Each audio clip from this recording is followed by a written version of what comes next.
ঈদ মোবারক। আজকে স্বাধীনভাবে কথা বলার সময় এসেছে, সুযোগ এসেছে। দেখেন, গত 3টা বছর যেই পরিমাণ ডিস্টারবেন্স আমি এবং আমার পরিবারকে করা হয়েছে শুধুমাত্র আমার নিউজগুলোর কারণে। গত এক সপ্তাহ আগেও আমার আপন বড় বোনের জামাইকে ডিবি পুলিশ তুলে নিয়ে গেছে। অপরাধ, আমি ফেসবুকে কথা বলি, যার কারণে অনেকে ভাবেন যে ভাই আপনি কেন আগের মতন এত খোলামেলা কথা বলেন না। কি পরিমাণ ডিস্টারবেন্স এই আমার পরিবারকে, আমার আত্মীয় স্বজনকে করেছে প্রশাসনকে ব্যবহার করে আওয়ামী লীগ সরকার। আজকে কিছু কথা না বললেই না। স্বৈরাচারীর পতন সবসময় ঘটবে।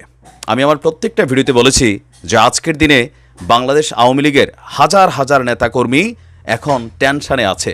তবে হ্যাঁ, এয়ারপোর্ট ঘেরাও করতে হবে, প্রত্যেকটা সীমানাকে বন্ধ করে দিতে হবে। কেন? কারণ কোনো খুনি লুটেরা যেন বাংলাদেশ ছেড়ে যেতে না পারে। দর্শক, এই মুহূর্তে যারা বিভ্রান্তিতে আছেন যে শেখ হাসিনা দেশ ছাড়ছে কিনা, আপনারা এখনও হয়তো অথেন্টিক নিউজগুলো পাচ্ছেন না। অলরেডি 1:30টার দিকে আপনারা ছবিটা দেখেছেন, গণভবনের বর্তমান অবস্থান দেখছেন, যেভাবে দখল করে নিয়েছে আমজনতা রাস্তায় নেমে।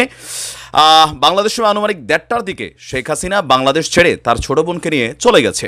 শেখ রেহানা সহ গন্তব্য সম্ভবত ভারত, কারণ এত দূরের অন্য কোনো রাস্তায় যাবে না। আমি যতটুকু তথ্য পাচ্ছি যে এটা হচ্ছে আপনার কি বলে যে আসামে একটা ঘাঁটি আছে রয়ের, সেখানে শেখ হাসিনাকে নিরাপদে সরিয়ে নেওয়া হয়েছে।